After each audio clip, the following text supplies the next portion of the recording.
What I have been happens working on this when a project for duchess quite some strolls time into now, Bravo, and I think it's finally ready expecting for you to charm see. to carry her Oh, I'm so lock excited to see what through, you've come up with. only to collide with a host who won't play nice? Tonight, Meghan Markle thought she had the script. Andy Cohen had the scissors. What began as a lighthearted chat quickly spiraled into one of the most combative late-night interviews ever. You know, the Watch What Happens Live set shimmered under bright lights as Andy shuffled his note cards, grin steady, eyes sharp. The energy in the room buzzed. Not just excitement, but the kind of tension that hinted something explosive was coming. Ladies and gentlemen, Andy said with that trademark grin. She's been making headlines around the world. Please welcome the Duchess of Sussex, Meghan Markle. Polite applause rippled. Not the roaring cheers Bravo usually brings. Meghan walked in crisp and calculated, blazer sharp, stride deliberate, smile perfectly camera ready. But it was the kind of smile that never quite reached her eyes. Andy, she said smoothly, shaking his hand before sliding into the chair. Thrilled to be here. Thrilled. It sounded rehearsed, like a line off a press sheet. Andy noticed. So did the audience. Andy leaned in, voice light but laced with steel. So Meghan, how's California treating you? Sunshine and fresh starts, I imagine? Meghan folded one leg over the other, perfectly poised. It's home. Finally, a place where my children can grow up free, without flashbulbs chasing them around every corner. No, the audience offered polite applause again, but not everyone clapped. Andy caught it. He always did. And yet, he pressed, the flashbulbs still find you. Netflix, Spotify, paparazzi. Freedom looks a lot like exposure. Her smile flickered, the corners tight. Exposure is a choice. We tell our story. Not theirs, Andy raised a brow. But don't you think the constant story, your version, Harry's version, becomes another tabloid headline? Isn't that just feeding the beast? Meghan's hands tightened in her lap, knuckles whitening for a flash before she smoothed them out. It's different when you control the narrative. We were silenced for so long. Speaking up isn't feeding, it's reclaiming. The studio held its breath. Andy tilted his head, his grin edged with challenge. Reclaiming or rebranding. A sharp inhale rippled from the audience. Meghan's eyes narrowed, just slightly, but enough. I'm not here to play semantics. Andy? She shot back, voice calm but sharpened. I'm here because people deserve to hear the truth from me. Not twisted, not filtered, not tabloid trash. Andy let the silence hang, the tension thick. Then he smirked, leaning back. Fair enough, Duchess. But out here, on this stage, the truth always comes with questions. Hope you're ready for them. Meghan's chin lifted, jaw set. I've been ready for a long time. Yeah. Andy leaned forward again, his voice honeyed but edged.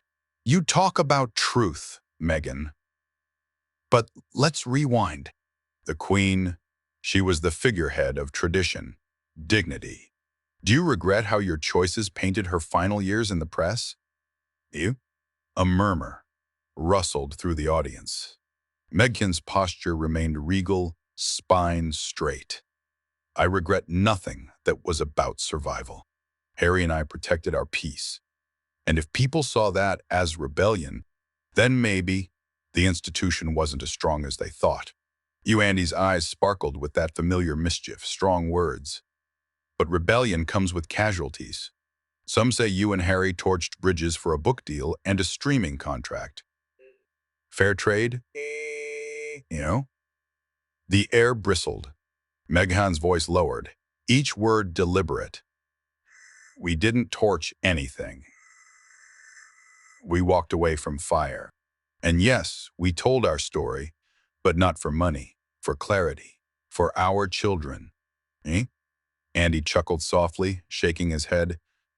Clarity sells well, though. Publishers love it. Viewers, too. Every time you sit in that chair, Meghan, you're both victim and brand. Do you see why some people don't buy the purity of it? For the first time, her smile slipped into something rawer, less polished. I'm a mother, a wife, a woman who lived through something most people couldn't imagine.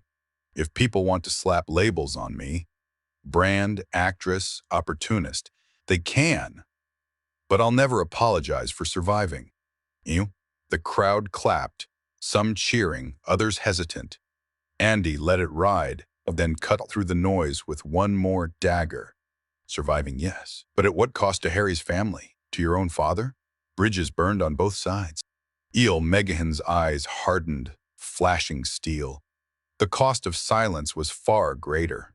And if speaking breaks brittle bridges, then maybe they were never strong enough to hold. The tension snapped taut, the audience caught between gasps and applause.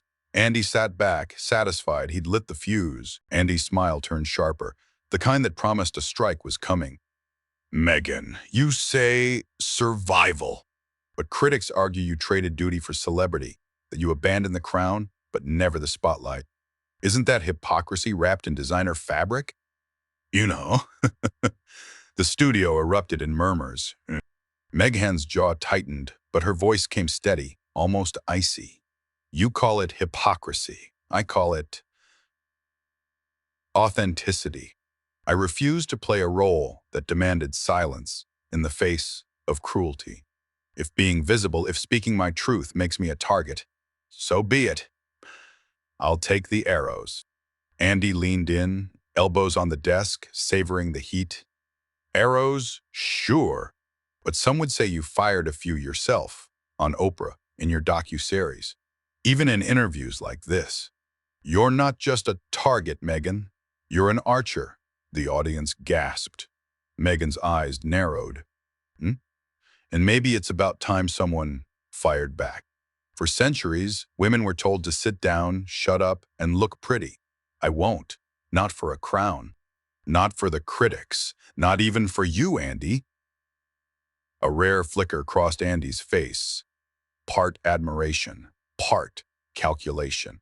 He thrived on this electricity, the kind that made ratings soar, bold words. But let's not forget, every bold move you make. Harry's the one who pays in headlines. Does he ever resent the storm that follows you, Kale? Meghan's reply was immediate, her voice carrying a steel edge. No, because Harry knows the storm existed long before I came. I didn't create it. I revealed it, and he would rather walk through lightning with me than sit in sunshine without me. The crowd roared, half cheering, half gasping. Andy sat back, grinning wide. Meghan, that's the kind of line that makes tabloid gold. For the first time, Meghan allowed a small, triumphant smile. Then let them print it, word for word. The tension in the studio was electric, every second teetering on the edge of explosion. Andy had thrown his hardest punches, and Meghan hadn't just stood. She swung back. The battle lines were drawn, and the night wasn't done yet. The cameras stayed on, as the energy in the studio refused to settle. Andy leaned back, satisfied, the grin of a showman who knew he just struck television gold. Meghan sat upright, poised, her hands folded, but her eyes blazing with quiet defiance. And neither had won, but both had landed blows the world would replay, analyze, and argue over for weeks. This wasn't just an interview, it was a spectacle. A clash of celebrity and scrutiny, royalty and rebellion. Meghan hadn't flinched, Andy hadn't softened, and the viewers at home, they got exactly what they came for. Unfiltered confrontation. As the credits rolled, one thing was clear. This exchange wouldn't end in that studio. Tomorrow's headlines would write their own verdict. But for now, both Andy and Meghan walked away with what they craved most. Attention, control, and the last word, And in the theater of modern media, that's all it takes to win.